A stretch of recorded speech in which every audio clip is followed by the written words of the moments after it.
Assalamualaikum warahmatullahi wabarakatuh. Bismillahirrahmanirrahim. Alhamdulillah. Wassalatu wassalamu ala sayyidina Muhammad wa ala alihi wa sahbihi. Allahumma 'allimna ma syaa.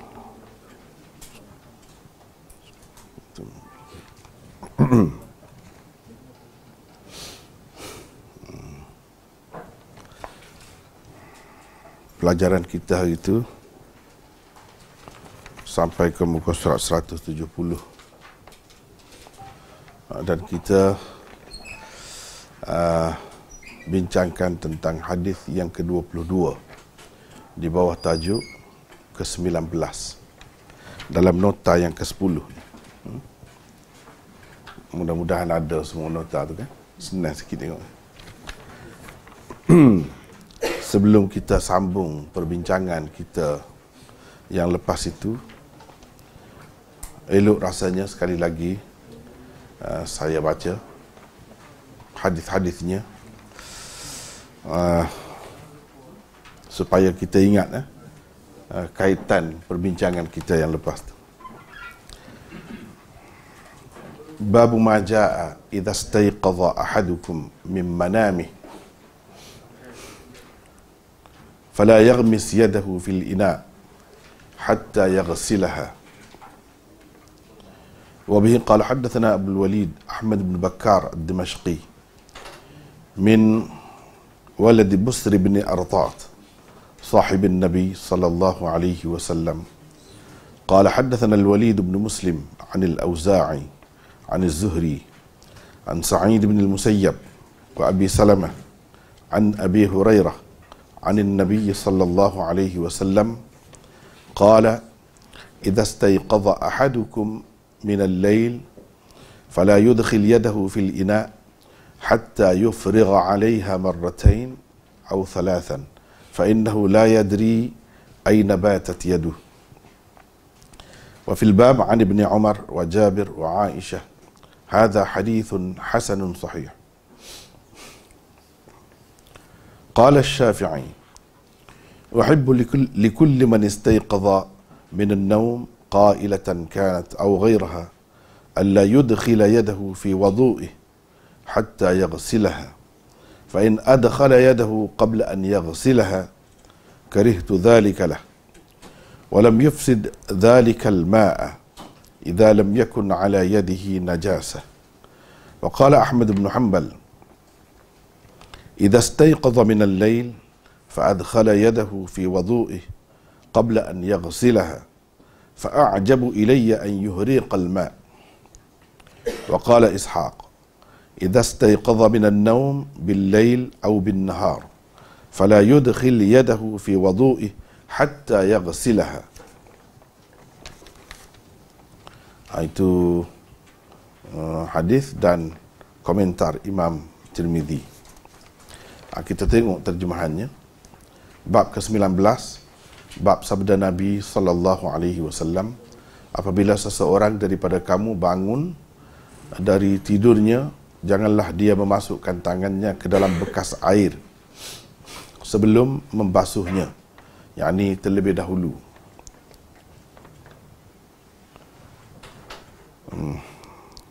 Imam Tirmidzi berkata, Abu Walid Ahmad bin Bakkar ad-Dimashqi, dia daripada keturunan Busr bin Artat, salah seorang sahabat Nabi sallallahu alaihi wasallam, meriwayatkan kepada kami, katanya Al-Walid bin Muslim meriwayatkan kepada kami daripada Al-Auza'i, daripada Az-Zuhri, daripada Sa'id bin Al-Musayyab, dan Abi Salamah daripada Abi Hurairah daripada Nabi sallallahu alaihi wasallam, baginda bersabda, apabila seseorang daripada kamu bangun dari tidur malamnya, janganlah dia memasukkan tangannya ke dalam bekas, maksudnya bekas air,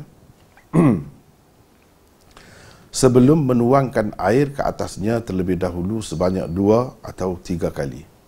Sesungguhnya dia tidak mengetahui di mana tangannya telah bermalam. Dalam bab ini ada juga riwayat daripada Ibni Umar, Jabir dan Aisyah. Abu Isa berkata ini adalah hadis hasan sahih. Kata Asy-Syafi'i, saya suka setiap orang yang bangun dari tidurnya, sama ada pada waktu siang atau malam, agar tidak memasukkan tangan ke dalam air wudu, yakni air yang akan digunakan untuk berwudu, sebelum membasuhnya terlebih dahulu.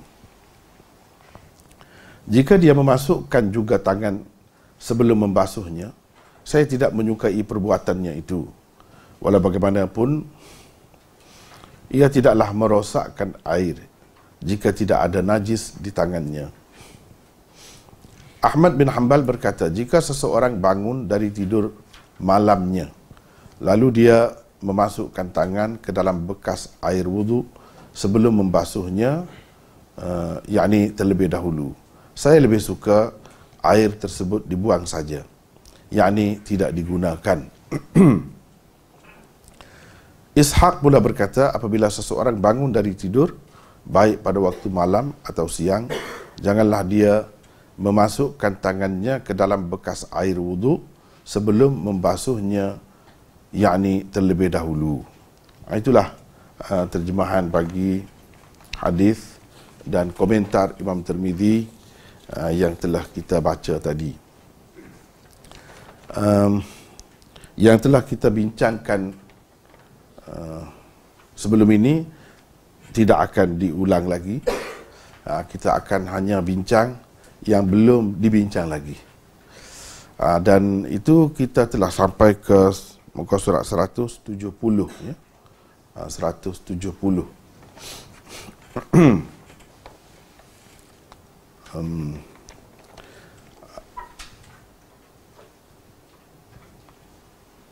Ia berkait dengan sabda Nabi SAW, bermaksud, apabila seseorang daripada kamu bangun dari tidur malamnya, janganlah dia memasukkan tangannya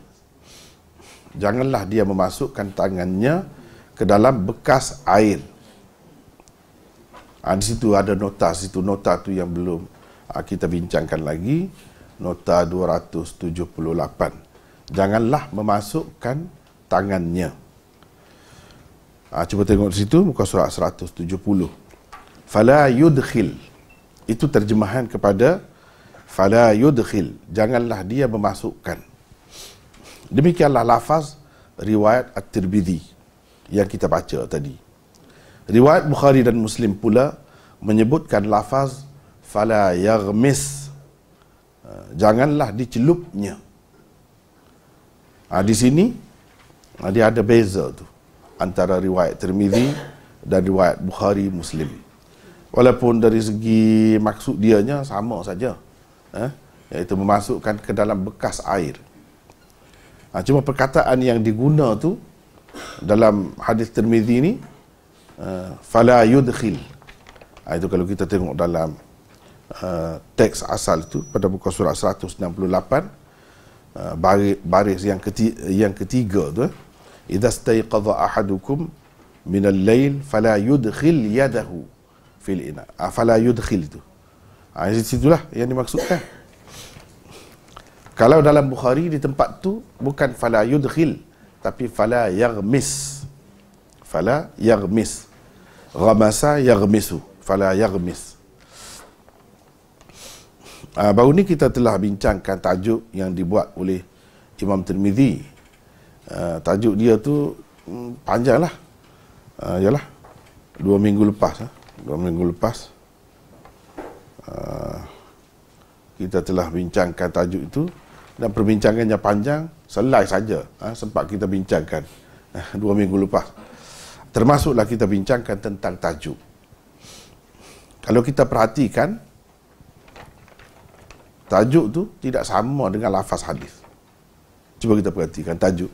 Babu ma jaa idza stayqadha ahadukum min manamihi fala yaghmis yadahu. Fala yaghmis kan? Dalam hadis tu fala yudkhil yadahu. Tapi Imam Tirmidzi tak ambil itu lafaz hadis yang ada di bawah tajuk ni. Tapi dia guna perkataan lain. Dan perkataan itu ada sebenarnya dalam hadis yang lebih sahih lagi. Seperti kita sebut dalam nota ni kan, nota 278 ini, dalam Bukhari dan Muslim disebut fala yaghmis. Itu rupanya yang diambil oleh Imam Tirmizi dan dimasukkan dalam tajuk babnya. Padahal tajuk bab ni untuk hadis ni, hadis yang sebut fala yudkhil, bukan fala yaghmis, tapi dia guna dalam tajuk fala yaghmis. Sebab Imam Tirmizi ni kan anak murid kepada Imam Bukhari juga.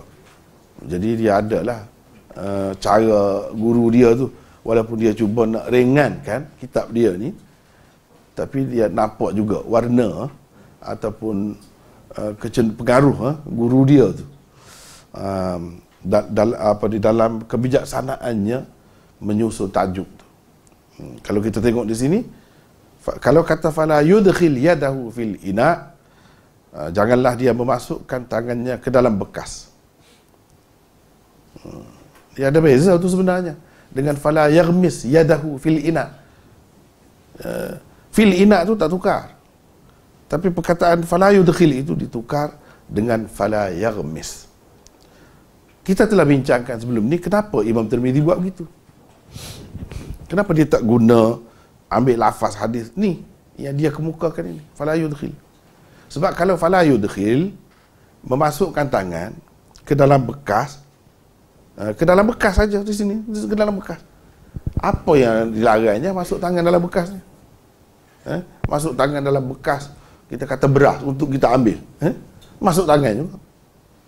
Apabila bangun daripada tidur, macam-macam lah kerjanya, masuk tangan dalam bekas, segala bekas lah. Gitu jadinya masuk tangan ni. Tapi kalau kata fala yaghmis, makna celup, mesti ada benda dalam tu, dalam bekas tu. Benda tu air lah, cair lah. Tapi kalau kata masuk saja, tidak semesti dalam tu ada air, tak jelas. Jadi yang dilarang ni yang ada air. Air tu pula yang kita nak guna buat berwudu. Itu lebih jelas.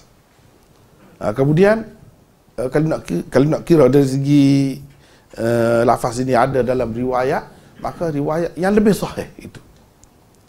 Tetapi kenapa Imam Tirmizi tak ambil terus hadis tu?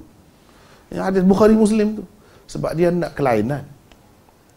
Dia nak ceritanya dalam meriwayatkan hadis yang sama ni, walaupun lafaznya berbeza-beza, tapi maksudnya lebih kurang sama. Dan sanadnya macam-macam, tahapnya, tarafnya itu. Jadi kalau dia bawa saja yang Bukhari, yang Muslim, itu sudah ada dah buat apa? Orang panggil tahsilul hasil.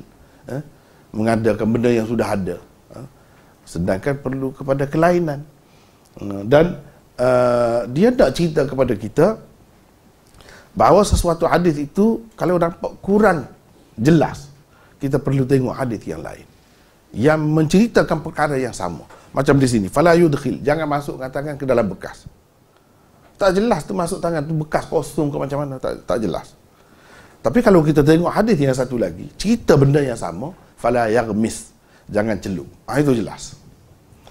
Bermakna ini bermakna, dia panggil dalam istilah tajuk bab ni tajuk yang kita baca tadi, tajuk 19 ni, dia panggil terjemah syarihah. Terjemah ni, tajuk ni diadakan tujuannya ialah untuk menghuraikan, menjelaskan maksud yang mungkin tak jelas di dalam hadis yang ada di bawah bab tu. Itu tujuan. Itu satu benda yang seni. Benda kalau kita nak belajar kitab sungguh, memang gitulah caranya. Memang gitulah. Benda-benda yang, kenapa Imam Tirmizi, sebab jadi tanda tanya lah, kenapa dia fala yaghmis, sedangkan dalam hadis yang dia kemukakan, hadis 22 tu bukan guna lafaz tu, dia guna fala yudkhil. Kita pun nampak ini maksud dia. Jadi tajuk bab tu bukan saja-saja, dia nak menjelaskan. Situ tu sudah ada ilmu dah. Di situ pun sudah diajar kita macam mana cara nak faham hadis tu. Kalau kata masuk tangan untuk apa? Ada benda kata ada dalam tu? Tak jelas. Kena tengok hadis lain. Jadi bila kita tengok orang-orang yang mahir, yang ahli macam Imam Tirmizi ni, gitulah cara dia. Begitulah juga kita yang belajar hadis sepatutnya kena gitulah. Itu maksud dia. Itu maksud dia.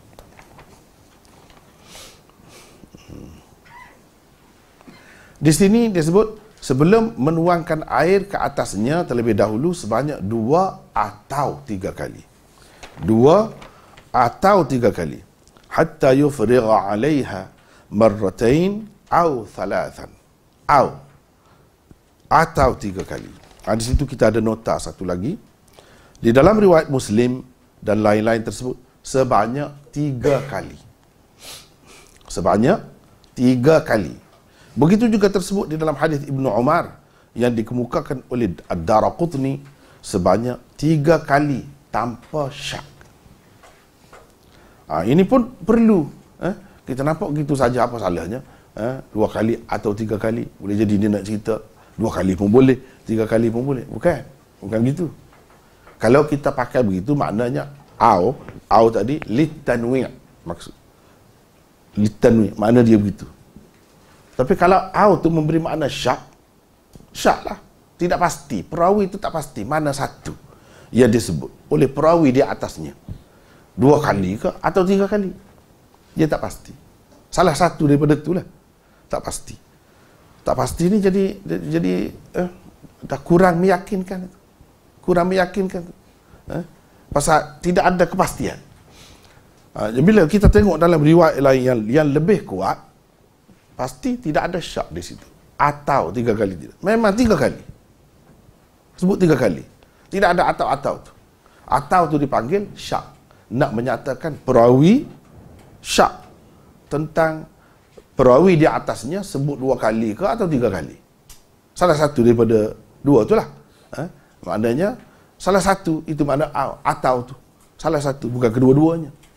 Tapi kalau kata aulit tanwi', kedua-duanya boleh. Tapi di sini bukan. Di sini makna syak. Nak menyatakan syak perawi. Jadi syak perawi itu kita boleh hilangkan. Perawi bila syak, kita jadi tak kuatlah keyakinan kita. Sebab tidak ada kepastian tu. Perawi itu tak berapa ingat. Bila kita tak berapa ingat kan tak sedap kita nak pegang. Bila tak berapa ingat. Jadi kita kena tengok yang lain. Yang ingat. Sebab itulah, di situlah dia ada beza je antara satu hadis dengan satu hadis dari segi taraf dia tu. Imam Tirmizi kita kata hadis ini hasan sahih. Mana ada yang bertaraf hasan, ada yang bertaraf sahih. Tentu sekali sifat hadis yang sahih dia kurang ada benda-benda syak begitu. Cuba tengok dalam riwayat Muslim tak ada syak 3 kali. Riwayat Tirmizi ada syak. Itu beza. Jadi yang mana yang hasan, yang mana yang sahih, kita boleh tahu. Dalam riwayat Bukhari fala yaghmis, bukan fala yudkhil. Fala yudkhil riwayat Tirmizi tak jelas tu. Kurang jelas. Sebab memasukkan dalam bekas tu tak jelas bekas tu ada apa. Ada air ke ada apa. Tapi kalau fala yaghmis mesti ada air. Itu makna celup. Kalau tidak dikatakan celup. Itu bezanya. Dia nak ceritanya beza antara hadis yang sahih dengan hadis yang hasan. Perawi hasan dia rendah sedikit dari segi ingatannya, dari segi dipanggil dhabtnya, kerapian dia dalam mengingat, menyalin, kurang. Bila kurang tu dia ada benda-benda macam itulah. Itu sifat hadis tu ini rendah daripada ni. Cuba kita tengok. Satu, fala yudkhil. Tak jelas masuk tu dalam apa. Benda apa ada dalam tu, dalam bekas tu. Yang kedua ada syak. Ada syak. Sedangkan dalam riwayat Muslim tidak ada syak. Itu dia nak cerita kepada kita sifat atau ciri-ciri hadis yang kuat dan kurang kuat macam mana. Macam mana sifat dia ya. Dan benda ni sebenarnya kepada umum tak berapa, kepada umum lah kalau kita terlalu baru belajar betul benda-benda macam ni mungkin kita rasa sukar, susah. Untuk apa semua ni sampai begini tapi kalau kita sudah belajar tinggi sikit, nak ada kelainan lah. Inilah kelainannya, beza di antara satu hadis dengan satu hadis yang lain, walaupun tentang perkara yang sama dia ada beza. Dan Imam Tirmizi nak mengajar kita mengenal ciri-ciri hadis yang tarafnya sahih dan hadis yang tarafnya hasan. Macam mana? Tengok situ benda-benda macam tu. Itu cara. Dia bukan kitab-kitab ni, dia bukan semata-mata nak cerita hadis hukum begitu saja dan nak cerita taraf dia begitu. Tidak, dia nak ajar orang tu biar jadi muhaddis. Sebenarnya begitu maksud dia. Sebab tu orang buat belajar kitab ni. Orang buat belajar dalam sukatan pengajian hadis yang khusus.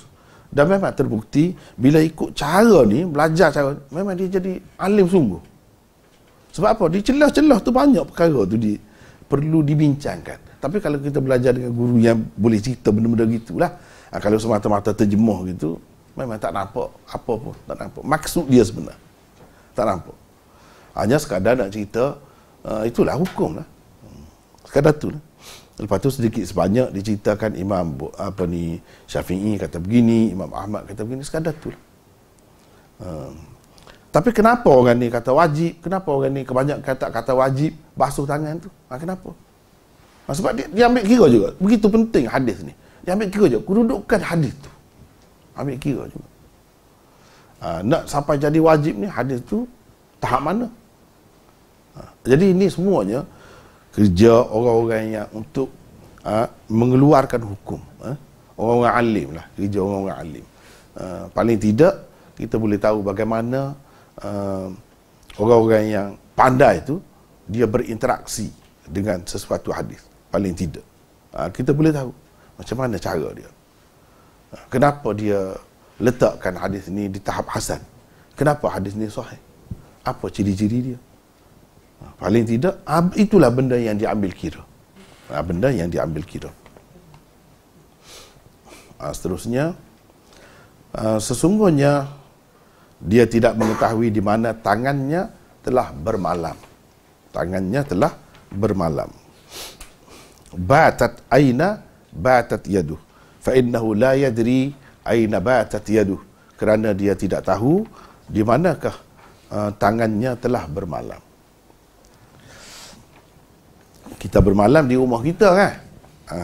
Tangan tu bermalam di mana? Tak tahu. Itu bahasa dia, itu bahasa Nabi SAW tu, dia bahasa sastra, tinggi bahasa. Dia guna tangan tu bermalam. Di mana? Cuba tengok nota di situ ada tu, 280. An-Nawawi, maksudnya Imam Nawawi lah, menukilkan daripada Asy-Syafi'i dan lain-lain ulama bahawa orang-orang Hijaz di zaman dahulu beristinja dengan batu. Negeri mereka pula bercuaca panas. Mereka berpeluh bila tidur. Dalam keadaan itu tangan-tangan mereka merayau-rayau entah ke mana-mana. Itu bermalam, entah di mana tu. Ia mungkin mengenai tempat-tempat najis, bisul atau kutu dan hama yang kotor. Larangan mencelup tangan ke dalam bekas air sebelum membasuhnya terlebih dahulu adalah suatu yang diijma'kan. Tetapi jumhur ulama berpendapat larangan itu adalah larangan tanzihi, bukan larangan tahrimi. Dalam keadaan itu, jika ada sesiapa mencelup tangannya ke dalam bekas air, tidaklah air di dalamnya menjadi kotor. Mana terus menjadi kotor. Tidak begitu. Tidak juga dia berdosa kerananya. At-Turpashti berkata, larangan Nabi SAW ini berkaitan dengan orang-orang yang bermalam dalam keadaan beristinja dengan batu sahaja. Mana begitu? Adapun orang-orang yang tidak bermalam dalam keadaan itu, maka ia tidak termasuk dalam larangan tersebut. Tetapi elok jugalah ia membasuh tangannya terlebih dahulu sebelum mencelup tangan ke dalam bekas air untuk berwudu. Itu kata dia. Jadi kenapa yang Nabi SAW ni suruh kita umat dia bila nak celup tangan ke dalam bekas air, khususnya air yang kita nak guna buat berhadas, beristinja ataupun berwudu, untuk membersihkan sesuatu lah, untuk mengangkat hadas, hadas besar ke ataupun hadas kecil, khususnya air itu. Kenapa Nabi SAW suruh kita basuh dulu? Zaman dahulu dia tidak ada macam kita sekarang ni paip, buka paip, selesailah. Dia ada dalam bekas besar sedikit pada ni, besar sedikit pada ni. Kalau kita kata satu cupak, satu cupak dalam hadis-hadis disebut sudah memadai dah untuk wudu. Satu gantang sudah cukup dah untuk mandi wajib. Kalau kita katalah secupok. Jadi secupok tu kecil sangat. Atau kalau besar sedikit lagi lah. Baldi kecil. Baldi kecil. Gitu. Jadi cara nak ambil tu, cara yang Nabi SAW ajarnya, macam mana?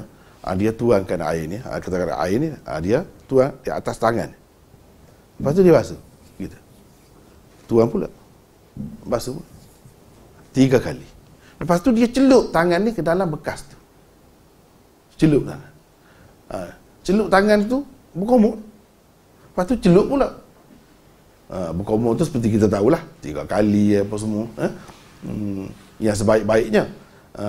Dan istinsyak pula. Isap air ke hidung. Celup tangan. Celup tangan pula. Basuh muka. Dan seterusnya. Celup tangan dalam bekas tu. Itu cara yang Nabi SAW gunakan. Sebab dia tak ada paip. Dia guna gitu. Tidak kata celup tangan ni dalam bekas besar. Tidak. Bekas kecil saja. Tapi dia celup gitu. Lepas tu ada perinciannya pula. Celup untuk berkomor 12 tangan ke sebelah tangan. Untuk basuh muka 12 tangan ke sebelah tangan. Banyak pula perinciannya tu. Kalau untuk berkomor tu sebelah saja. Isap air ke hidung pun sebelah saja juga. Tapi kalau untuk basuh muka 12 kalau boleh muat. Kalau tidak sebelah tapi basuh tu dengan dua-dua belah tangan. Itu perincian lah. Itu perincian. Tetapi yang kita nak bincang di sini, sebelum masukkan tangan tadi, celup tangan untuk kita berwuduk, Nabi SAW perintahkan suruh kita supaya basuh dahulu. Basuh tu dalam hadis ni kata 2 kali atau 3 kali dengan syak. Dalam banyak riwayat yang sahih disebutkan 3 kali. Basuh tu 3 kali. Jadi 3 kali tu maksudnya mesti ke atau macam mana, itu pun ada khilaf juga. Itu kita tengok kemudian lah. Cuma buat masa sekarang ni dia suruh begitu. Kenapa suruh begitu? Sebab Imam Nawawi kata, Imam Syafi'i pun sebut begitu. Dia pun ambil daripada Imam Syafi'i dan orang-orang dulu juga. Bukan Syafi'i saja, lain-lain pun sebut begitu juga. Sebabnya dalam masyarakat Arab ni, dia air ni kurang. Tak banyak air. Nak dapat air tu susah. Dia kan pada pasir. Jadi bila begitu, semasa istinja, nak membersihkan kubul atau dubur daripada najis yang keluar tu, umumnya mereka tidak guna air, tapi mereka guna benda lain, batu dan sebagainya. Itu kita telah bincang dah sebelum ni, ada babnya. Mereka guna itu. Bila guna itu, ya sekadar membolehkan kita, dikira sebagai suci dah. Sekadar itu. Pada hakikatnya, dia tidak sama dengan basuh dengan air. Tak sama. Maknanya masih ada lagi tu kesan-kesan dia tu. Walaupun kita sapu macam mana pun, dia ada kesan tu. Itu hakikatnya. Bila berpeluh, dia melarat pergi ke lain. Jadi bau busuk dia tu, dia pergi ke lain. Cuma dari segi Islamnya, dia maafkan. Tak kisahlah. Dalam keadaan macam tu pun, bila ada wudu, boleh bersembahyang. Sebab apa? Keadaan orang tu susah. Orang yang tidak ada air, begitulah keadaannya. Air itu kalau ada pun, diberikan keutamaan kepada orang-orang perempuan. Sebab orang perempuan itu lebih memerlukan dalam beristinja tu. Untuk membasuh alat-alat mereka itu lebih diperlukan, maka mereka lah diberikan kepada mereka. Adapun lelaki ni banyak guna batu dan sebagainya. Dia tidak guna air. Umumnya begitu. Bila begitu, tangan dia merayau pergi, dia pergi tempat kotor. Tempat kotor. Kalau kita nak wuduk ni, mesti kena air, kena bersih, kena suci. Itulah yang asasnya. Bukan untuk wuduk saja kita perlu air yang bersih, yang suci ni. Untuk minum dan sebagainya pun sama juga. Sama juga. Maknanya di situ secara tidak langsung Nabi SAW mengajar kita tentang kebersihan. Dan akibat kekotoran, dia boleh jadi macam-macam. Berlaku kepada kita perkara yang tidak baik. boleh jadi penyakit dan sebagainya, gatal dan sebagainya boleh berlaku. Dengan cara begitu, Nabi SAW telah menyelamatkan umat dia daripada terkena penyakit seperti gatal dan sebagainya secara tidak langsung, tetapi melalui apa yang kita panggil wudu untuk beribadat. Tetapi kesan dia tu pergi kepada semua. Sebab perlu kepada bersih ni bukan untuk berwuduk saja, untuk minum pun. Bahkan kita lebih rasa perlu lebih bersih lagi air untuk minum. Sebab kalau air untuk berwuduk ni, dia tidak pada hukumnya saja bersih, walaupun zahir tu nampak mungkin berselut nampak, tapi pada hukumnya bersih lah, sudah boleh dah berwuduk tu. Tapi untuk minum mungkin kita tak lalu nak minum. Maknanya kalau untuk minum lebih-lebih lagi, kita jagalah jangan celup tangan tu ikut suka hati kita tanpa kita jaga kebersihan, sebab dia memberi kesan yang buruk kepada kita. Melalui kuman-kuman kita kata yang boleh membawa macam-macam penyakit kepada kita. Dan Nabi SAW ajar dengan cara ini secara tidak langsung. Dia mengajar kesihatan. Dia membawa umat dia kepada keadaan yang selamat. Itu sebenarnya. Sama juga dengan berkumur, isap air ke hidung, walaupun itu namanya wudu, tetapi secara tidak langsung, kalau kita tak basuh mulut kita pun dalam keadaan biasa, tapi bila kita nak bersembahyang, terpaksa kita kena basuh. Sebab atas nama wudu. Isap air ke hidung apa sama juga.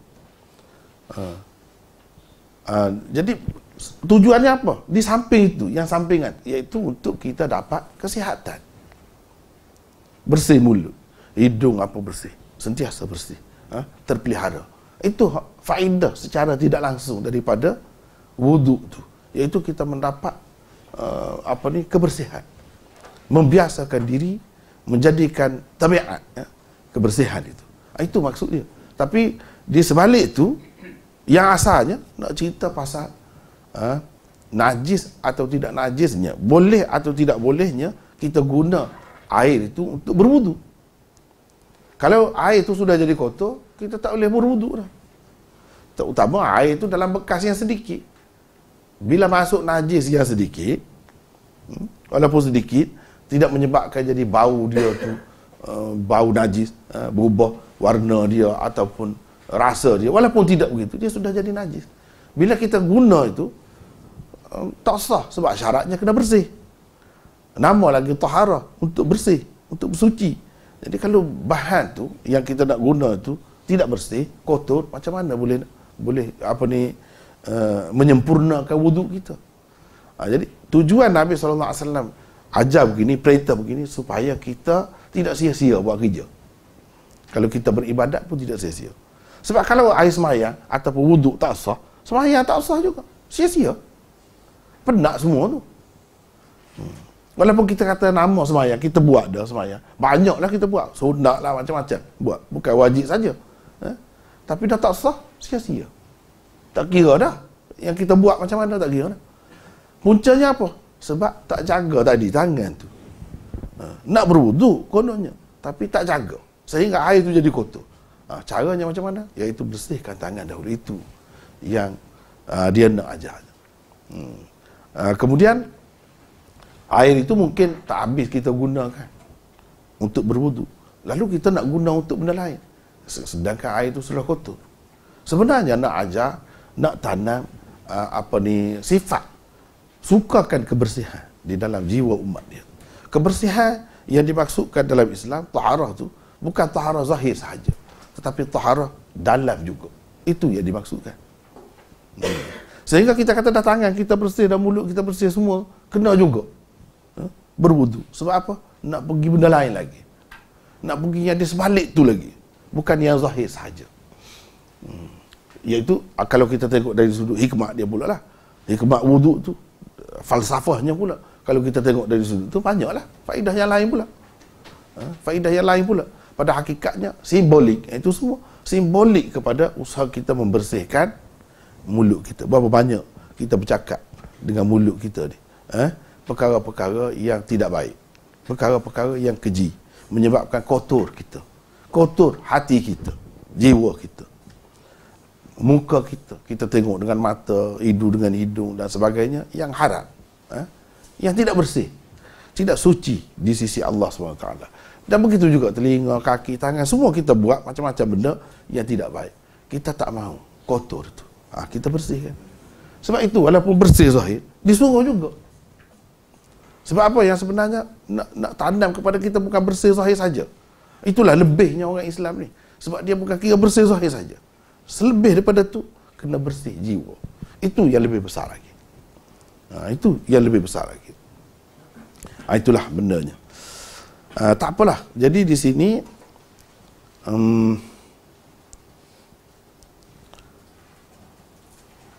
larangan ini dikatakan bukan larangan tahrimi. Bukan makna larangan ini jangan masuk tu, tangan itu dengan makna kalau masuk kan juga haram. Kamu melakukan perbuatan haram, kamu berdosa. Bukan gitu. Sebab larangan ni, larangan Nabi, larangan Allah ni, dia boleh jadi memberi makna haram. Boleh jadi memberi makna nak mengajar adab ataupun cara yang terbaik saja. Jadi ini dengan makna haram ke atau dengan makna yang terbaik, cara yang terbaik? Jawabnya kebanyakan ulama, jumhur ulama mengatakan ini hanya larangan tanzihi, bukan tahrimi. Itu dalam keadaan kita tak pasti. Kalau keadaan kita tak pasti tangan kita dikotor atau tidak. Kalau kita pasti, memang haram tu, celup tu. Sehingga jadi kotor air tu, memang haram. Yang jadi khilaf ni, larangan ini tanzihi ke atau tahrimi, ini kalau tak pasti. Tak pasti tak. Kalau sudah pasti kotor, memang itu larangan tahrimi lah. Yang jadi khilaf ni sama ada tahrimi atau tanzihi ni, kalau kita tak pasti, tak yakin tangan kita tu kotor. Dalam keadaan tak yakin begitu pun, disuruh juga kita basuh tangan. Begitu berhati-hati dan bercermatnya Nabi SAW mengajar kita. Tur-Pashti kata, ini larangan ini khusus dengan orang-orang yang terlibat dengan keadaan tu, yang menggunakan batu cara seperti zaman itu. Kalau tidak begitu, tak apa. Dia boleh celup tangan dia tanpa basuh tangan tu terlebih dahulu, kalau dia yakin tangan dia tu memang bersih. Sebab kalau kita basuh tangan tu dah rugi dah, sedikit air tu dah habis dah situ.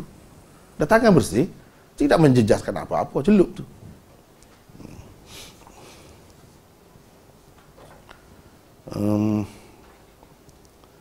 Walau bagaimanapun, walaupun kita tidak kita yakin tangan kita bersih, elok jugalah kerana mengikut hadis Nabi, dan Nabi suruh elok jugalah kita basuh juga tangan itu. Jadi basuh tangan ni kita basuh berasingan ke dengan kita basuh tangan kan, mula-mula kan basuh tangan tu berwuduk mula-mula basuh tangan, lepas tu berkumur. Kira basuh tu juga ke basuh lain? Jawabnya lain. Basuh tangan tadi tu lain. Tapi kalau kita berwuduk guna paip, tak perlulah basuh dulu. Terus basuhlah tangan tu. Terus mulakan wuduk lah. Tak perlu dah basuh tangan secara berasingan. Basuh tangan yang secara berasingan ini diperlukan apabila kita nak celup dalam bekas tu. Kalau tidak nak celup, tak perlu basuh. Basuh tangan yang kita nak wuduk tu lah. Mula-mula tu basuh tangan gitu, itu sudah lah. Lepas tu berkumur dan seterusnya. Yang kata kena basuh secara berasingan tadi, kalau nak celup, nak guna ini sebagai gayung, kita kata, sebagai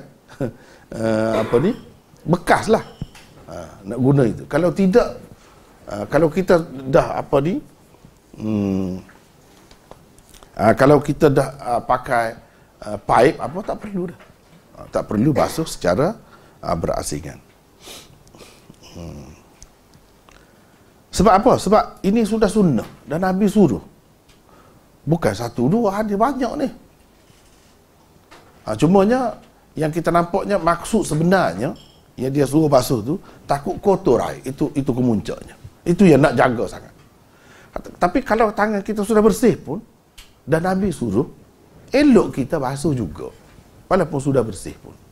Ini dalam masalah kalau nak celup tadi. Kalau tidak nak celup, tak perlu Tak perlu semua. Sebab apa? Sudah ada sunnah. Bila sudah ada sunnah, elok kita meraih, menjaga sunnah itu. Walaupun tidak ada sebabnya. Kepada kita tidak ada sebab tangan kita sudah bersih. Tapi kita nak celup juga kan? Sebab berkait dengan celup ni. Dan Nabi suruh kita basuhlah. Walaupun sudah bersih. Dan kita basuh, tidak sia-sia. Kita dapat pahala mengikut sunnah Nabi SAW. Itu pahala dapat. Pahala sunnah tu. Pahala mengikut sunnah.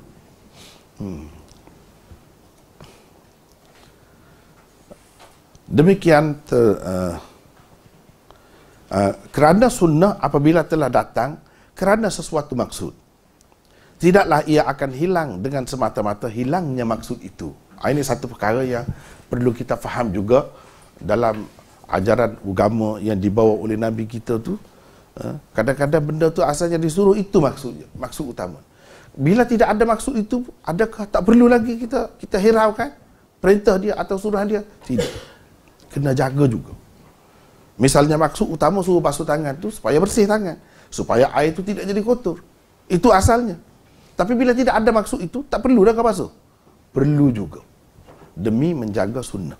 Sebab sunnah itu kalau hilang sebab dia asal pun, banyak keadaannya tetap kita elok buat juga. Dan benda ni telah diamalkan, difaham begitu oleh salaf dahulu lagi. Sahabat-sahabat dahulu lagi. Bukan orang kemudian. Sahabat dahulu lagi faham gitu. Demikian tersebut dalam Mirqat. Mirqat ni syarah Mishkat. Mishkatul Masabih. Syarah dia namanya Mirqat Al-Mafatih. Guru Tirmizi penulis, Maulana Al-Syekh Al-Mufti Wali Hasan Khan, pernah memberikan contohnya. Semasa saya belajar dulu, dia bagi contoh. Sebab saya belajar kitab ni, Tirmizi ni dengan dia. Dengan sanadnya cukup lah. Seperti kita maklum dalam nota yang mula-mula dulu, sanadnya macam mana, tengok situlah. Sama macam tu lah. Dia, semasa dia mengajar, dia sebut benda ni. Dia sebut. Apa dia sebut? Dia bagi contoh. Kata beliau, seperti ramal. Ramal. Ramal tu maknanya berlari-lari anak. Setengah orang kata berlari-lari anjing. Ikutlah. Berlari-lari anjing pun. Ketika bertawaf, ada latar belakang dan sebabnya yang tersendiri kenapa ia dilakukan oleh Rasulullah sallallahu alaihi wasallam dan para sahabat baginda di suatu ketika dahulu. Namun setelah tiada lagi latar belakang dan sebab berkenaan, ia terus diamalkan oleh umat. Sayyidina Umar radhiyallahu anhu adalah antara yang mempeloporinya dan beliau disokong oleh sekian ramai sahabat Rasulullah sallallahu alaihi wasallam. Itu salah satu contoh. Ramal ni ceritanya Nabi dulu kan, dalam sejarahnya, setelah berhijrah ke Madinah tu, tidak dibenarkan oleh orang kafir Quraisy yang memerintah Mekah masuk pergi buat, walaupun untuk ibadat. Susahlah nak masuk. Dihalang. Tahun yang ke-6 tu nak pergi buat umrah, terhalang, tak boleh. Berhenti di Hudaibiyah. Terpaksa patah balik. Mereka tak benarkan pergi sebab mereka ada kuasa pada ketika itu. Tak benarlah Nabi patah baliklah dengan sahabat-sahabat, bawa binatang kurban, kurban situ. Tak boleh pergi. Pada tahun yang ke-7, itu tahun yang ke-6, tahun yang ke-7 Umratul Qadha, Nabi SAW pergi sekali pula. Sebab tahun yang ke-6 tu mereka kata tahun depan boleh. Tahun depan. Jadi suka hati dia lah, ikut dia lah. Dia kata macam mana. Jadi tahun depan pergi dengan syarat-syarat yang ketat lah. Tak boleh bawa senjata, tak boleh gitu gini, lepas tu tak boleh lebih daripada 3 hari, macam-macam syarat. Tak apa Nabi pergi. Bila pergi tu bertawaf.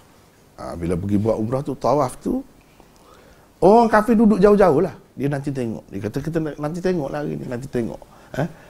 Pengikut Muhammad ni nak jadi macam mana. Mesti letih, mesti jadi lemah puak-puak ni. Bila pergi ke Madinah, semua tahu. Mereka semua tahu Madinah ni tempat wabak. Sarai penyakit Madinah ni. Sebelum Nabi pergi ke sana, orang pergi ke sana macam-macam kena penyakit. Nanti tengoklah. Puak-puak ni dia kata mesti tak larat nak berlari dah. Tak boleh berlari. Jadi bila Begitu Nabi SAW arahkan supaya berlari. Berlari. Mereka duduk di sebelah saja, sebelah lagi tak nampak. Nabi takut penat sahabat-sahabat ni, sebab Kaabah tu besar juga, nak keliling tu kan, jauh juga. Sebelah sana dia kata tak payah lagi. Bila di sebelah yang orang kafir duduk tengok ni, dia suruh berlari-lari anak. Apa tujuannya? Tujuannya nak menampakkan kepada orang kafir itu bahawa kita tidak lemah. Kita tidak, orang kata, kena wabak jadi letih semua. Sudah berubah dah daripada dulu. Tidak, kita masih gagah lagi, kuat lagi. Itu nak menunjukkan ni. Sebab itulah dipakaikan ihram tu dibawa ke bawah ni. Ke bawah ni. Nak suruh nampak ni. Otot ni besar. Nampak tidak lemah, tidak kata kurus, kurus kering jadi nampak. Tujuannya itu nak nampak, bagi nampak gagah. Dan berlari. Dia kata kuat ni, boleh berlari ni. Tujuannya itu. Jadi lepas tu dah tahun yang ke-8 jatuh kerajaan kafir Mekah. Jatuh dan dikuasai oleh Rasulullah sallallahu alaihi wasallam. Lepas pada tu tak ada lah kuasa orang kafirnya. Tak ada nak tunjuk kepada orang kafir, tak ada, tak timbul dah semua tu. Tetapi masih duduk buat lagi. Di zaman Sayyidina Umar kata kalau nak kiranya tak ada sebab dah kita nak buat sekarang. Sebab orang kafir tak ada. Tak ada dah nak tengok kita kuat ke, kita sudah lemah ke. Tak ada, timbul dah semua tu. Semua puak kita semua. Jadi untuk apa kalau nak buat lagi? Tapi dia ingat, ini Nabi pernah suruh. Walaupun sudah tidak ada sebab dia, kita tetap kekalkan. Itulah jadi sunnah ramal itu. Itu contoh dia. Sama juga dengan ini. Walaupun kita bersih tangan, bersih dah. Dan Nabi suruh basuhlah. Kita dapat pahala sunnah tu. Walaupun tidak ada sebabnya. Sebabnya asalnya takut kotor. Dah bersih, kotor apa? Tak bersih. Tak kotor lah. Jadi, tapi basuh juga. Itu contoh yang dia bagi. Salah satu contohnya itu.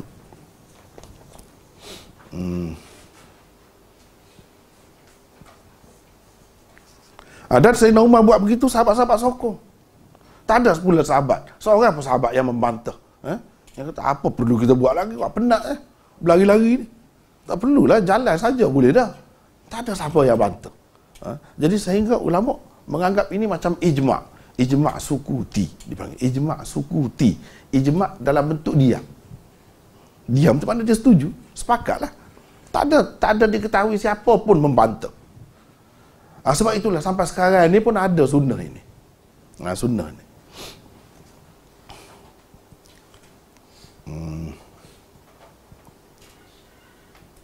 Ya. Satu lagi contoh yang diberikan oleh beliau ialah berpaling ke kanan dan ke kiri ketika mengucapkan hayya 'ala salah dan hayya 'alal falah. Zaman Nabi dulu, Nabi suruh Bilal itu pusing. Hayya 'ala salah, hayya 'alal falah. Atau macam-macamlah cara tu. Ada beza-beza. Hayya 'ala salah, hayya 'ala salah, 2 kali. Hayya 'alal falah, hayya 'alal falah 2 kali. Ada ataupun satu cara lagi, hayya 'alas salah sekali sebelah ni. Hayya 'alas salah sebelah ni pula. Hayya 'alal falah sebelah ni. Hayya 'alal falah sekali lagi sebelah ni. Macam-macam pendapatlah itu, tak kisahlah. Tapi berpalinglah, ke mana-mana pun berpaling. Berpaling tu ketika mengucapkan hayya 'alah tu hayya 'alas salah dan hayya 'alal falah dalam azan. Ia pada asalnya disuruh Nabi untuk menyampaikan suruhan azan ke segenap arah. Itu tujuannya. Dan orang buat menara tinggi itu tujuannya itulah, supaya suara tu sampai. Pasal masa tu tak ada pembesar suara. Jadi ikhtiar manusia pada masa tu, walaupun seorang Nabi pun dia terikat sebagai manusia, dia begitulah. Macam mana cara nak menyampaikan suara kepada orang jauh, duduk tempat tinggi. Itu sunnahnya. Kalau bang ataupun azan. Jadi selain daripada tu, disuruh berpaling ke kanan ke kiri itu. Tujuannya supaya suara itu sampai ke semua arah. Itu tujuannya. Di zaman sekarang, ketika telah ada pembesar suara, adakah perbuatan berpaling ke kanan dan ke kiri itu masih wajar dilakukan? Jawab beliau, masih wajar untuk mengekalkan sunnah Rasulullah sallallahu alaihi wasallam. Guru saya tu dia menimbulkan persoalan. Jadi sekarang sudah ada pembesar suara, nak buat apa dah? Tak perlu dalam berpaling. Bahkan ada kalanya kalau macam ni, yang tetap macam ni, kalau kita berpaling, dia jadi tak masuk suara tu. Suara tu jadi tenggelam timbul. Untuk apa berpaling? Tujuannya nak menyampaikan suara. Kalau berpaling jadi tak ada suara. Boleh jadi gitu. Kita fikir begitu kan? Jawabnya, mengikut guru saya ni, seeloknya kalau kita boleh pegang ni. Berpaling juga. Apalagi kalau macam ni kan, lagi mudah. Lekat sini tak apa, paling mana-mana pun dia. Suara tu tetap masuk. Demi menjaga sunnah. Sebab bila kita jaga sunnah tu, hidup sunnah, dapat pahala yang berasingan pula. Walaupun sudah ada pembesar suara. Itu bagi dia. Tapi kalau tetap sangat kita nak akak tu berat, ataupun dia lekat, bagi saya lah, tak perlu berpaling. Sebab berpaling, dia lain, tak dapat maksud. Sebab kalau berpaling, jadi tenggelam timbul suara. Orang pun dengar, kenapa pelik ni bunyi. Sekali kuat bunyi, sekali tak ada suara. Sebab kita berpaling, jadi tak perlu berpaling. Tapi kalau selagi kita boleh bawa ke sini, bawa. Tak apa. Apalagi kalau macam ni, yang pakai wayar macam ni, lagilah senang. Tapi kalau tak boleh, tak payah. Setakat mana kita boleh menghidupkan sunnah itu, kita hidupkan, kita buat. Dan itulah amalan ulama. Itulah amalan ulama. Dia kata ini sebagai contoh. Sama juga dengan masalah tadi basuh tangan tadi. Sebelum celup tu, kalau nak kira dah tak perlu basuh lah. Jawabnya tidak. Tetap ada sunnah tu. Sunnah bila sudah datang sekali, dia tidak hilang mudah-mudah. Elok kita jaga sedapat mungkin.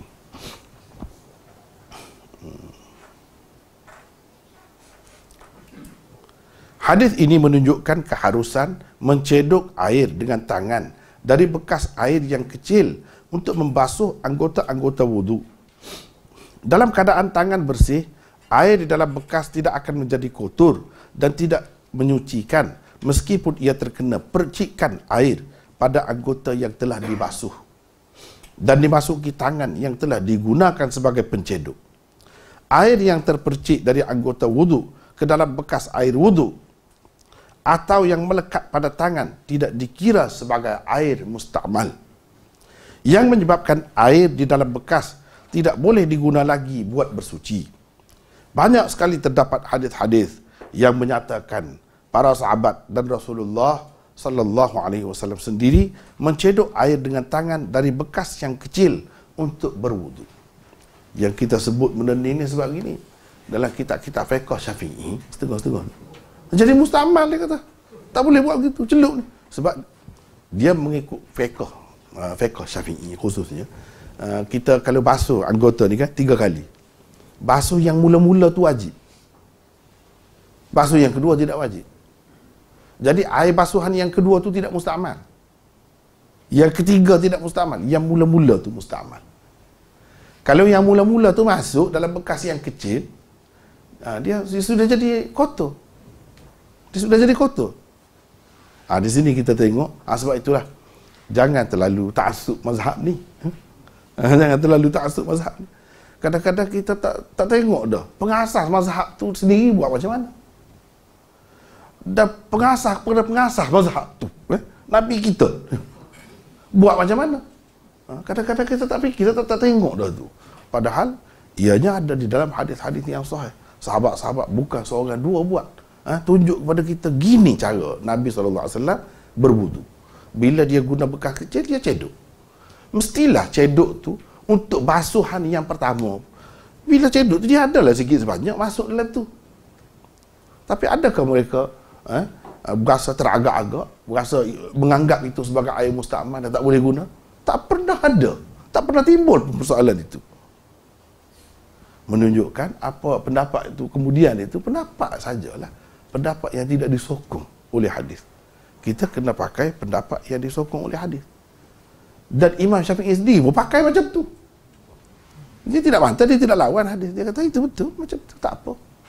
Tetapi kemudian ni, dia terlajak. Bila terlajak tu jadi macam tu. Kita tak dapat sunnah tu. Tak dapat sunnah. Sekiranya menggunakan bekas air dalam bekas yang kecil macam tu, Kalau tak guna bekas tu, tak timbul dah masalah semua ni.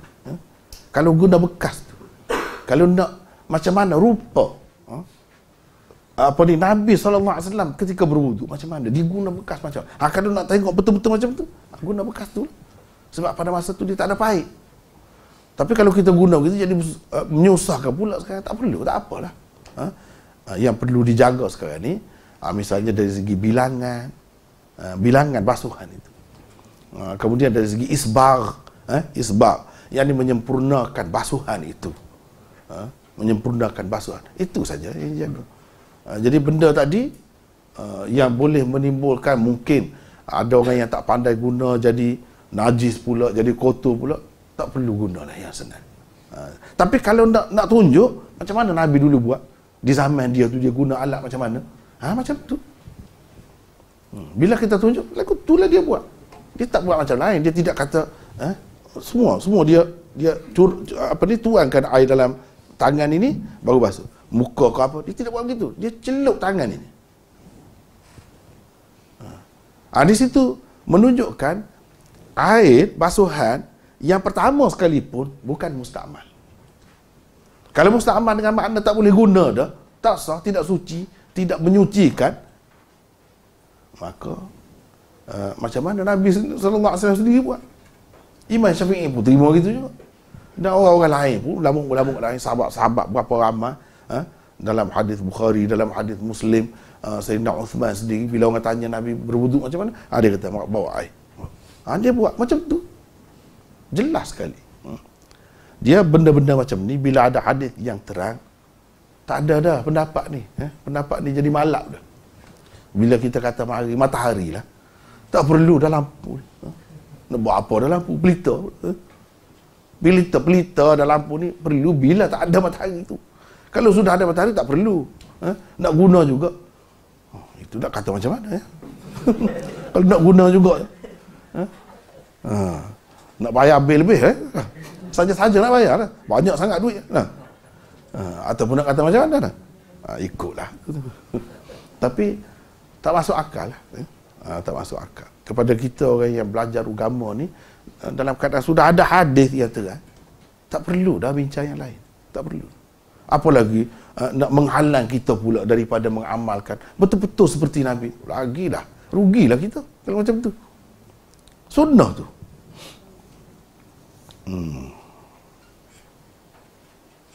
Jadi ini kan orang kita ni kan takut.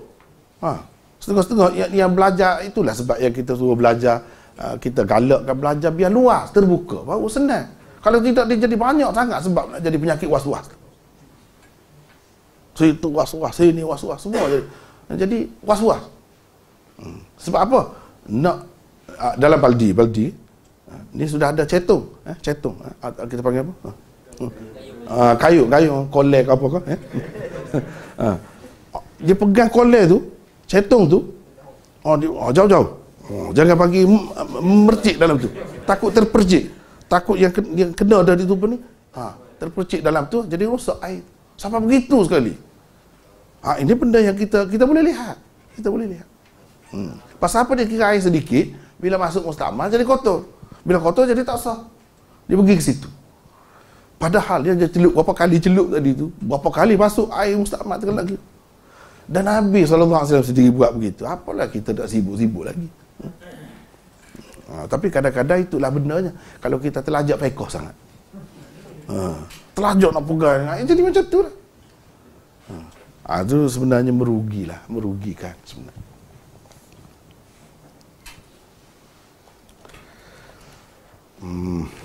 Tak apalah.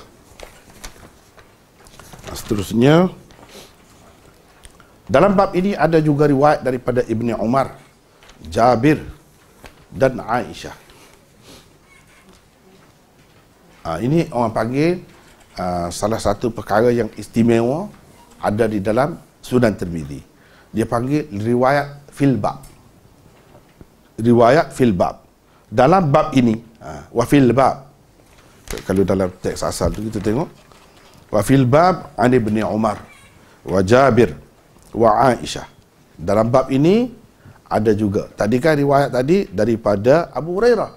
Mana selain Abu Hurairah ceritakan perkara yang sama, benda yang macam ni, walaupun lafaz dia mungkin ada berbeza sedikit sebanyak, tapi benda yang sama, cerita yang sama. Ada juga riwayat daripada Ibnu Umar, Jabir dan Aisyah. Imam Tirmizi dia guna satu cara begini. Ini satu cara yang istimewa yang ada dalam kitab dia. Kitab lain hampir-hampir tidak ada. Kalau ada pun sedikit ya guna. Tidak jadi sebagai suatu iltizam dia. Ada pun Tirmizi, dia mesti ada macam ni. Ni tujuan dia nak isyarat bahawa hadis ini bukan diriwayatkan oleh seorang sahabat sahaja. Ramai sahabat yang meriwayatkan hadis ini. Bila ramai di kalangan sahabat, ramai dah, orang Islam ni semakin ramai. Selepas Nabi SAW wafat, dia semakin ramai. Tabi'in ramai. Tabi'in lagi ramai. Sampai ke zaman kita ni, ramai lah. Sangat. Jadi kalau sahabat tu sudah beberapa orang dah, ni yang disebut oleh Tirmizi, tidak semestinya yang tidak disebut tu tak ada dah sahabat. Tak mesti begitu. Dia sebut itu nak menarik perhatian kita sahaja. Mana antara yang perlu kita lakukan, kalau kita nak dapat perincian dan penjelasan yang lebih, maka kita kena merujuk kepada beberapa riwayat sahabat. Sebab dia mungkin ada berbeza di sana sini, sedikit sebanyak tu. Kena tengok semua. Itu panduan daripada Imam Tirmizi. Dan itu satu. Yang keduanya, dia sebut tu secara ringkas. Dia sebut ada riwayat. Riwayatnya, lafaznya macam mana? Dia sebut. Berbeza dengan Imam Muslim. Kalau Imam Muslim, di bawah sesuatu bab itu, dia akan sebut riwayat usul. Kemudian dia sebut pula riwayat syawahid. Riwayat syawahid. Mutaba'atnya sebut, syawahidnya. Syawahid itu maknanya sahabat lain yang turut meriwayatkan hadis yang sama atau dekat-dekat dengan hadis itu. Sanadnya berbeza. Itu syawahid. Dan dia bawa semua dengan lengkap dengan sanadnya. Itu kalau Muslim. Jadi panjanglah. Kalau kita baca tu panjang. Kita nampak kadang-kadang tak ada beza pun lafaz dia. Tapi dia ulang hadis itu dengan sanad yang lengkap. Sebab tujuan dia nak cerita banyak sanad. Dan sanad yang lengkapnya macam mana. Itu tujuan dia. Imam Tirmizi bukan itu tujuan dia. Sebab itu dia peringkaskan di sini. Walau bagaimanapun, ulama-ulama pandang benda ni penting, mereka tulis kitab-kitab yang berasingan. Kitab-kitab yang berasingan tentang filbab ni saja. Mana yang Imam Tirmizi isyarat di dalam filbab ini, riwayat Ibni Umar, Jabir dan sebagainya, mereka tulis kitab yang berasingan. Di dalam syarah-syarah pun ada juga. Tetapi kitab yang ditulis berasingan itu lebih terperinci lagi lah. Lebih terperinci lagi. Di sini pun saya pun cuba kemukakanlah apa yang diisyaratkan oleh Tirmizi itu. Tapi saya kemukakan tidak lengkap juga. Kalau nak tengok yang lengkap lagi, tengok kitab khusus lah. Misalnya Al-Lubab karangan Hafiz Ibn Hajar itu, fi ma qala Tirmizi wa fil bab, atau Kashfun Niqab dan sebagainya, banyak lagi kitab-kitab lain. Maka kita akan dapati dengan sanad yang lengkap. Saya tak kemukakan itu sebab takut jadi panjang sangat kan. Kemudian tak perlu, sudah ada isyarat, sudah cukup dah. Nak tengok-tengok dalam kitab tu. Macam dalam Tirmizi, dia tak sebut dalam kitab mana, riwayat siapa, dia tak sebut. Lagi ringkas. Kita bagi dah kunci lebih lagi. Itu hadis Ibnu Umar dikemukakan oleh Ad-Daraqutni. Tengok situ. Nak tengok sanad, tengok situ. Cuma kita sebut lafaz dia. Kata beliau, isnadnya hasan. Ad-Daraqutni kata isnad hadis dia tu yang dikemukakan itu hasan. Ini riwayat Ibnu Umar. Maknanya yang Imam Tirmizi isyaratkan itu, Ibnu Umar tu ada dalam kitab mana? Dalam kitab Daraqutni, Sunan Daraqutni. Mana dulu Daraqutni ini ditulis dengan Imam Tirmizi? Kadang-kadang yang kita sebut ni kitab tu ditulis kemudian daripada Imam Tirmizi. Imam Tirmizi tak kisah itu, tak kisah. Dia sebut ada riwayat ni. Pengarang-pengarang kemudian tu tulis untuk kita ni, untuk kita rujuk tu. Sebut kitab itulah. Boleh jadi ketika Imam Tirmizi sebut ni, kitab tu tak ada lagi. Setengah-setengah tu. Tak ada lagi pun dia sudah berlegak dah, sudah tersebar dah umum dalam masyarakat ni. Dengan sanad Daraqutni, dengan sanad orang tu di peringkat atas tu sudah ada. Gitu maksud dia. Jadi untuk kita senang sebab kita ada kitab itu. Yang dia sebut tu sudah ada dalam kitab yang tertentu. Di zaman dia mungkin kitab-kitab tertentu tu tidak ada. Tidak ada bukan bermakna hadis tu tidak ada. Sebab hadis tu berapa banyak dibukukan kemudian. Kata beliau isnadnya hasan. Teks hadisnya adalah seperti berikut. Kita sekadar tu dari segi sanad-sanad banyak-banyak sangat ni tak perlu. Kena peringkat lain pula lah. Peringkat lain pula lah. Kalau nak bahas itu. Iaitu kita baca terjemahannya. Apabila seseorang daripada kamu bangun dari tidurnya, janganlah dia memasukkan tangannya ke dalam bekas sebelum membasuhnya terlebih dahulu sebanyak 3 kali. Tengok, tanpa syak tu 3 kali. Kerana ia tidak tahu di manakah tangannya telah bermalam atau telah merayau-rayau. Aina batat yaduhu au aina tafat yaduhu. Di mana tangannya telah bertawaf. Mana telah merayau-rayau lah. Gitu, telah berayau. Tangan kan, terutamanya orang yang gatal, pergi sana, pergi sini, garu sana, garu sini, pergi sampai ke celah paha semua, pergi semua. Itulah benarnya. Yang dikatakan tidak tahu tu sebab kita tak sedar bila tidur. Hadis Ibnu Umar yang diisyaratkan oleh Tirmizi itu ada di dalam Sunan Daraqutni. Dia ada sanad lah, tapi kita tak kemukakan sanad dia tu takut jadi panjang. Kemukakan lafaz dia saja. Sebab ini bukan kitab khusus untuk bincangkan riwayat-riwayat fil bab tu. Dia ada kitab yang khusus, tengok situlah kalau nak yang detail.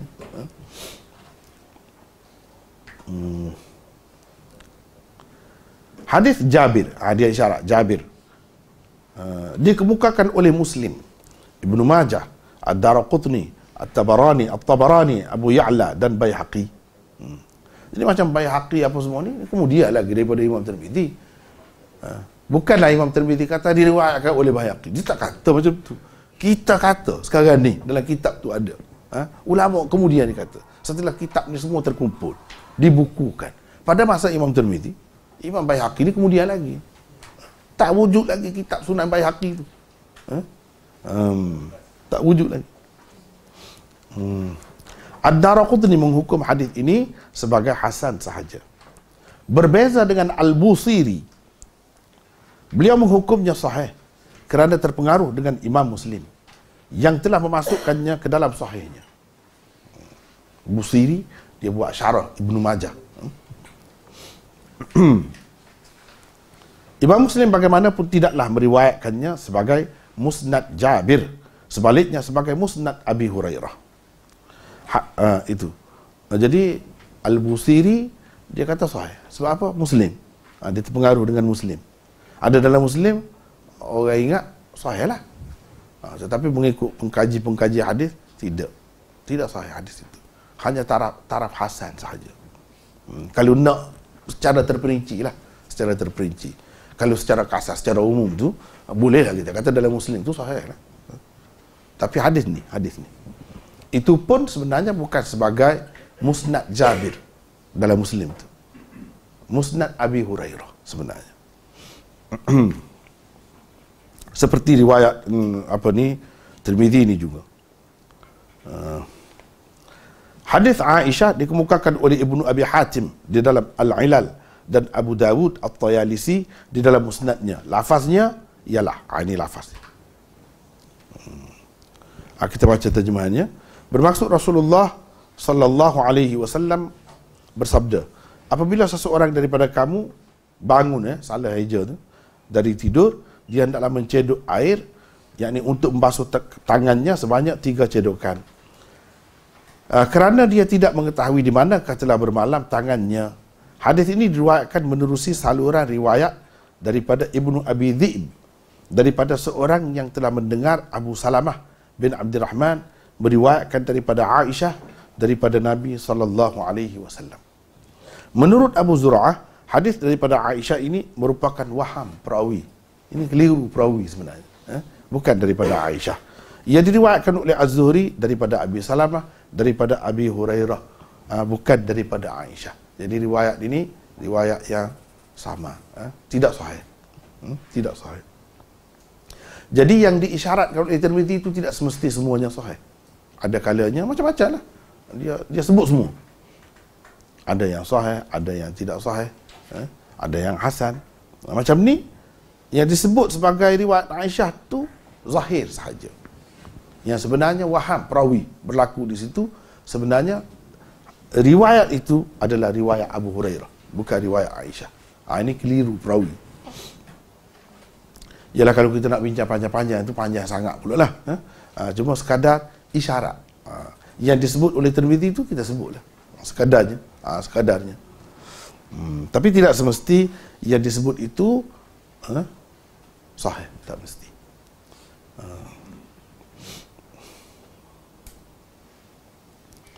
Lepas tu Abu Isa berkata ini adalah hadis hasan sahih.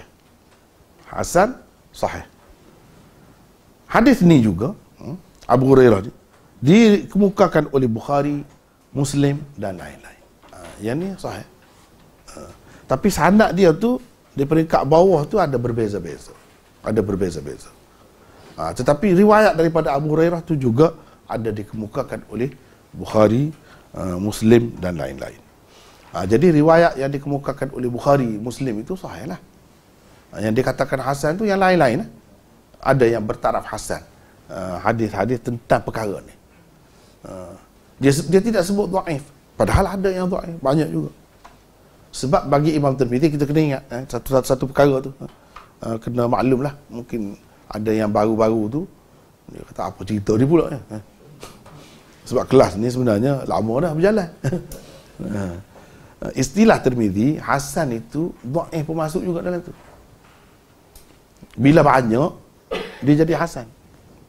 Banyak saluran riwayatnya, maka dia jadi hasan. Sebab tu dia sebut hasan saja, dia tak sebut dhaif. Padahal yang dhaif pun ada. Kenapa dia tak sebut? Sebab dia kira sudah memadai. Dia sebut hasan tu, kalau orang yang belajar cara dia, kaedah dia boleh terima dah. Ada yang dhaif. Itu cara dia. Tapi kadang-kadang Imam Tirmizi dia kata hadis ini hasan sahih gharib. Dia sebut gharib. Ada juga dia sebut. Kadang-kadang tak ada sebut. Tak ada sebut bukan bermakna tak ada. Macam ni ada. Yang gharib tu ada. Tapi apa dia tak sebut? Dia sebut hasan sahaja sebenarnya sudah memadai. Kalau orang lain kata hasan tidak dhaif. Kalau Imam Tirmizi hasan boleh jadi dhaif. Tapi dipanggil hasan sebab kan banyak saluran dia ni. Banyak saluran. Sebab itu dia kata hasan. Jadi setengah ulama kata hasan dia tu maksudnya hasan li ghairi. Sebenarnya kalau yang dhaif tu hasan li ghairi. Hasan dengan sebab yang lain tu ada yang hasan. Sekurang-kurangnya. Bahkan dhaif pun kalau kita nak kata sahih li ghairi, boleh juga. Sahih li ghairi. Yang dhaif tadi kita kata hasan li ghairi boleh juga. Kita kata sahih li ghairi boleh juga. Sebab ada pun yang sahih, memang ada pun yang sahih. Itu cara Imam Tirmizi.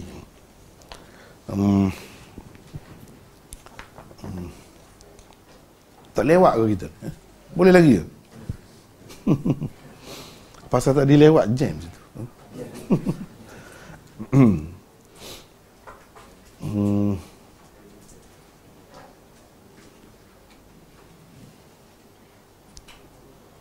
Panjang lagi ni ya.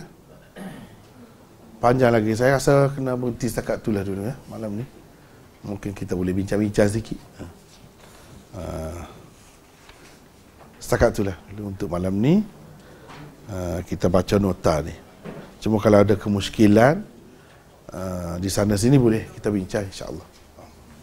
Boleh berkongsi. Ya.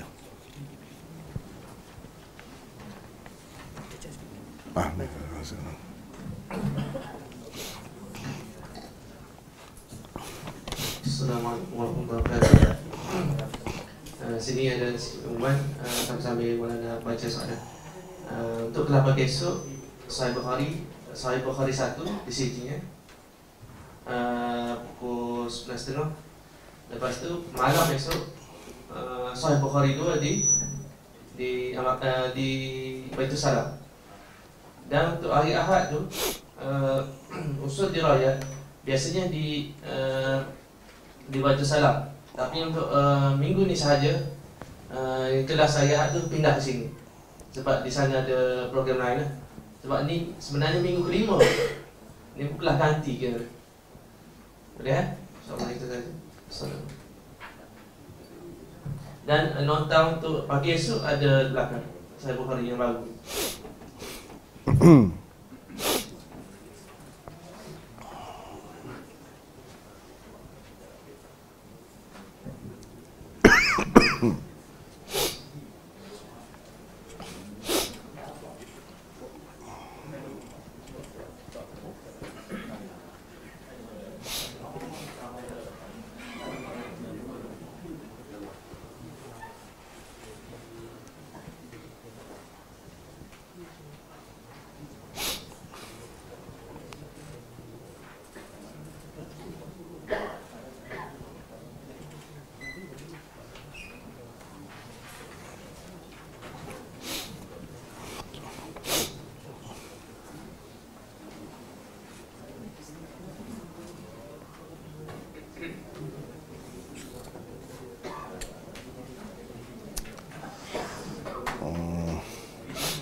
Ya.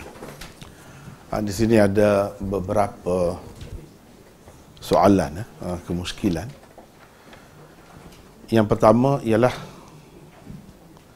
seringkali pihak yang menggelarkan sesama saudaranya sebagai anjing neraka, keledai dan pelbagai gelaran lain. Berdasarkan gelaran-gelaran tersebut ada juga disebut di dalam Al-Quran dan As-Sunnah. Apa komen Maulana? Yang kedua, bagaimana kita nak tahu pendapat mu'tamad sesebuah mazhab? Sebagai contoh dalam isu paha aurat atau tidak. Qaul mu'tamad dalam mazhab Maliki ianya aurat, tetapi ramai yang mempopularkan pendapat paha tidak aurat, jatuh adalah daripada mazhab Maliki.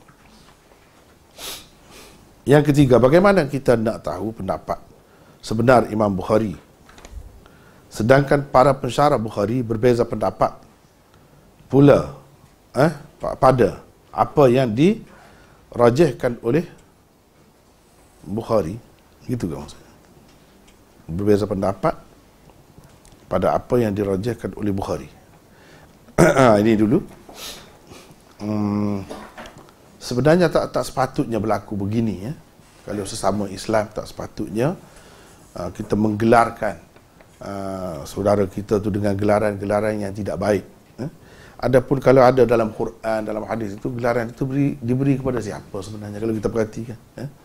Dia tidak kepada sesama Islam, kepada orang yang betul-betul rosak dah akidah dia apa semua. Jadi kita tak bolehlah main-main dalam perkara ini, apalagi ada peringatan daripada Allah SWT kan, la yaskhar qaumun min qaum asa an yakunu khairan minhum. Dan ayat itu seterusnya, perempuan pun jangan memperolok-olokkan, jangan menghina, mengejek sesuatu golongan. Boleh jadi dia lebih baik daripada yang mengejek itu, boleh jadi begitu. Dan kalau kita amalkan begini, ni amalan-amalan ini boleh menyebabkan jadi fasik ni. Boleh menyebabkan jadi fasik. Sedangkan imam-imam kita dulu pesan supaya kita tidak bermudah-mudah dalam perkara ni. Kalau ada boleh ditakwil lagi. Sehingga Imam Abu Hanifah itu masyhur pendapat dia tu dalam kitab-kitab mana pun disebut. Kalau 99 sebab untuk kita nak kata dia tu kafir. 99 sebab. Satu saja ada satu lagi yang boleh ditakwil, mungkin tidak begitu. Kita tak boleh lagi kafirkan dia. Tak boleh lagi kata dia gelar dia dengan apa-apa gelaran. Itu cara dia begitu teliti, begitu cermat. Tetapi malangnya dalam masyarakat kita sekarang ni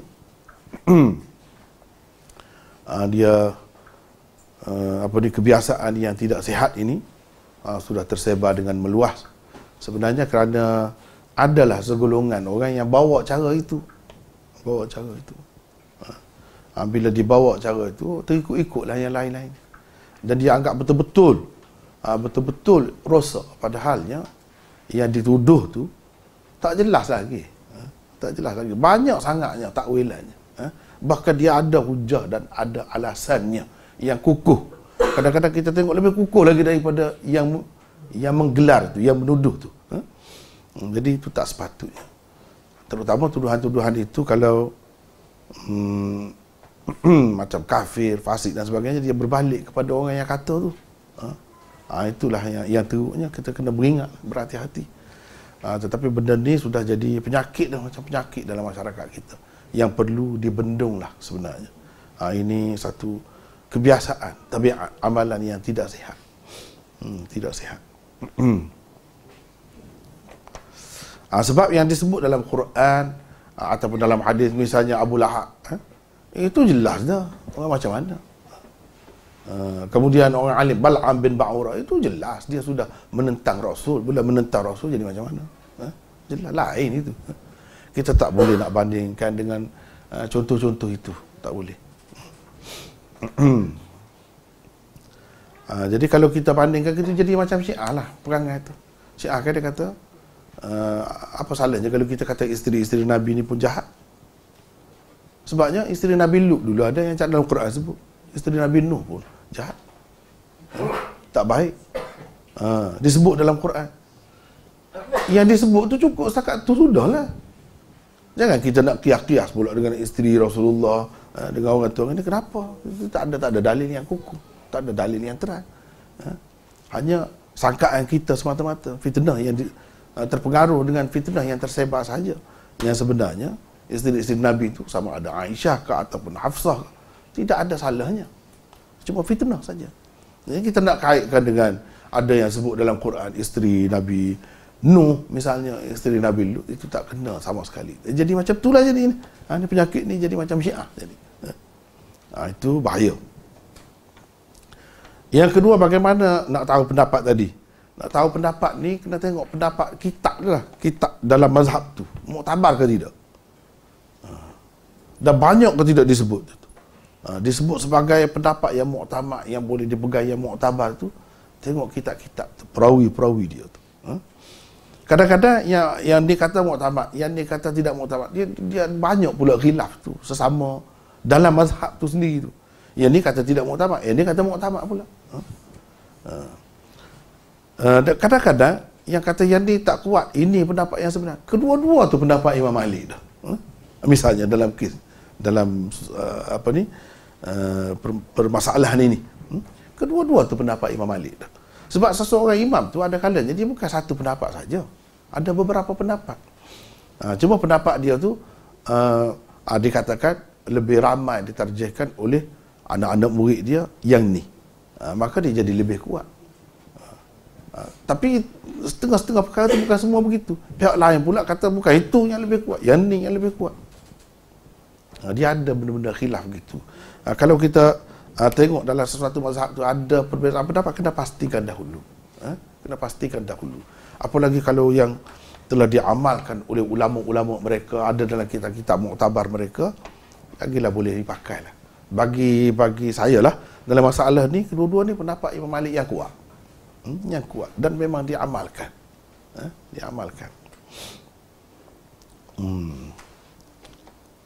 Yang ketiga, bagaimana kita nak tahu pendapat sebenar Imam Bukhari.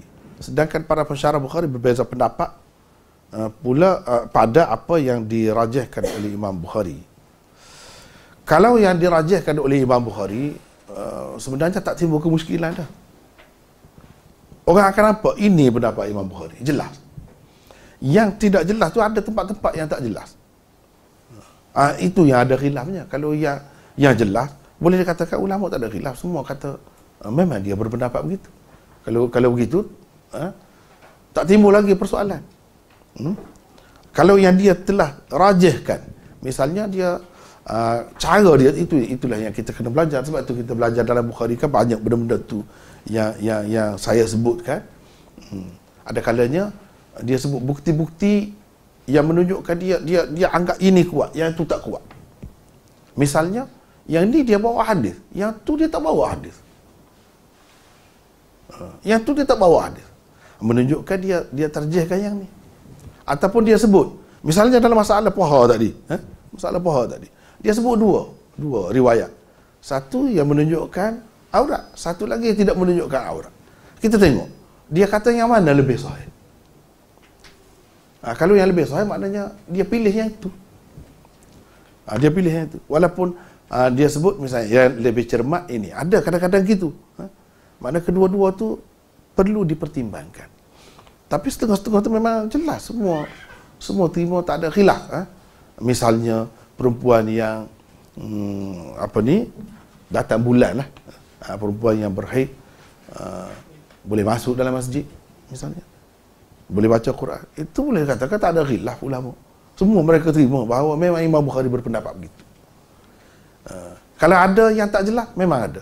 Itu bukan masalah Bukhari saja. Imam Syafi'i, Imam Malik, Imam mana-mana pun memang macam tu. Dia ada. Sebab itu dia ada dalam mazhab tu, ada berbeza pula pendapat. Yang dia kata, ini maksud guru kita. Yang dia kata, bukan. Gini maksud guru kita. Dia ada beza-beza. Itu perkara biasa. Bukan khusus dengan Imam Bukhari sahaja. Dan ini berkait dengan perkara-perkara yang dia tidak sebut dengan jelas. Khususnya yang dia sebut kedua-dua dalil. Dalil ni pun ada, dalil ni pun ada. Jadi situ susahlah sikit. Dia pilih yang mana sebenarnya. Di situ akan ada khilaf. Misalnya insya-Allah malam besok ada perbincangan tentang itu, sampai ke tidak tak tahulah, tengoklah. Tentang orang yang mati syahid ni disemayangkan atau tidak. Kedua-dua hadis ada dalam Bukhari. Yang tidak disemayangkan pun ada. Maknanya ini sesuai dengan mazhab yang kata tidak disemayangkan lah. Yang kata semayangkan ada juga. Jadi mana pendapat dia? Yang mana dia pilih? Itu tak berapa jelas.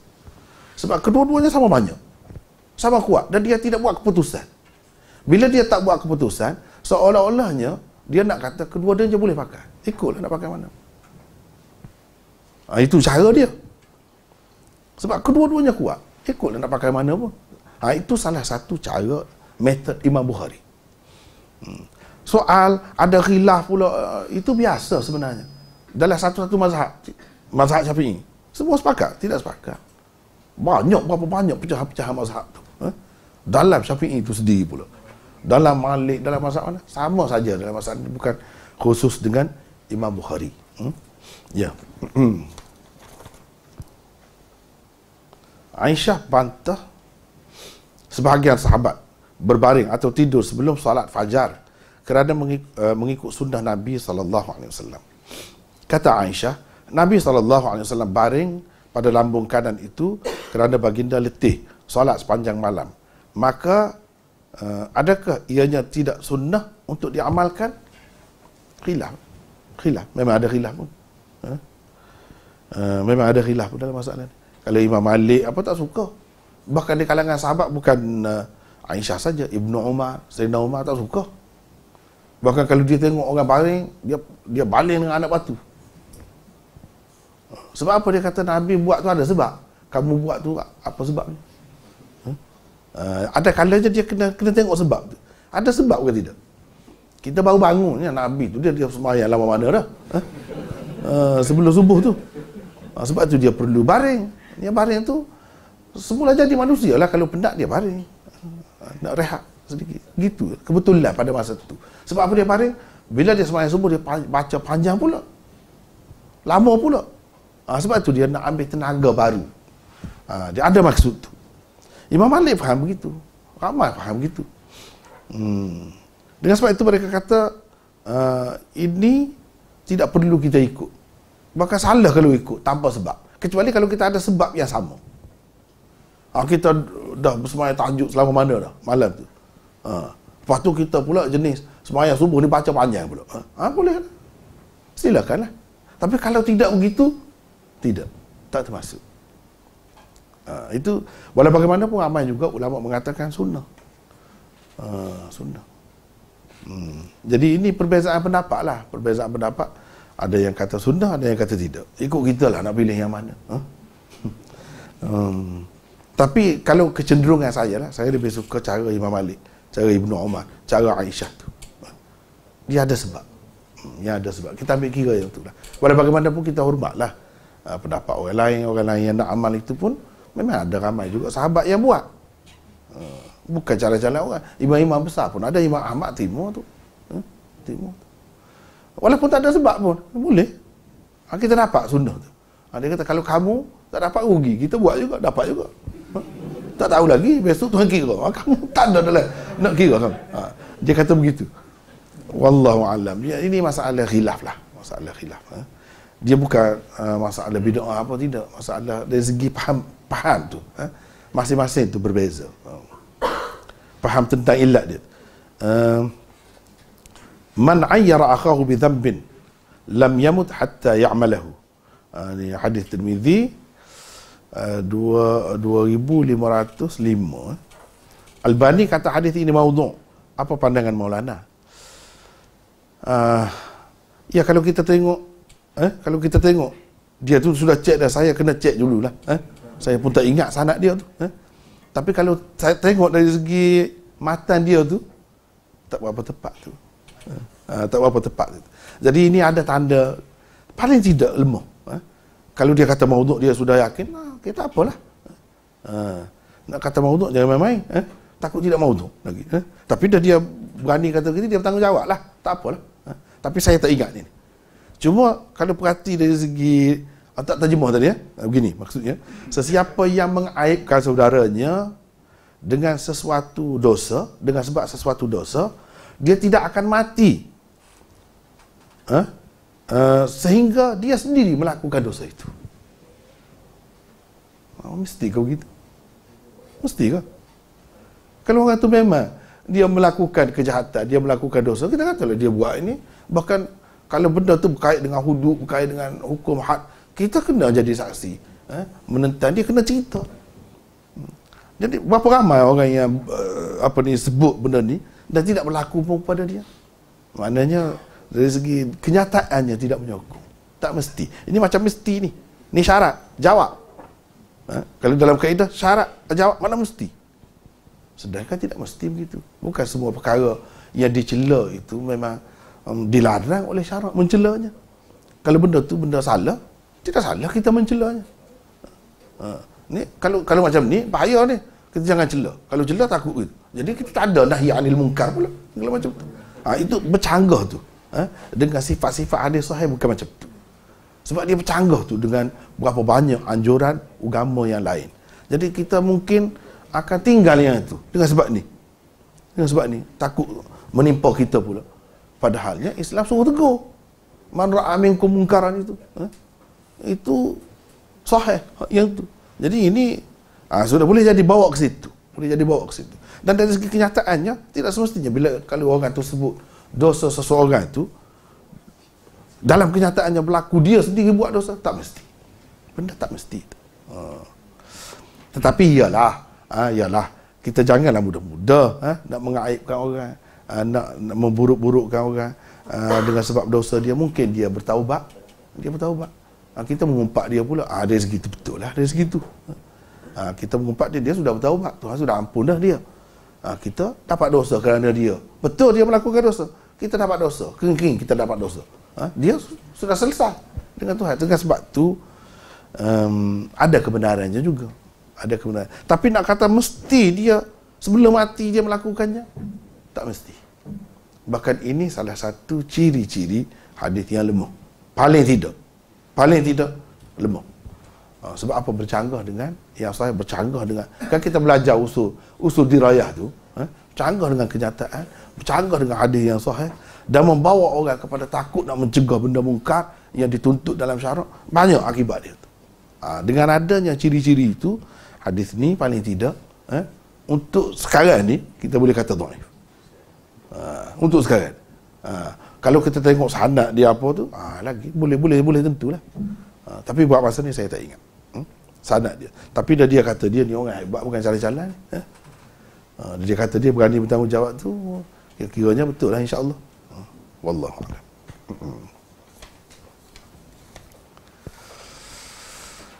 Sekadar itulah dulu ya malam ni.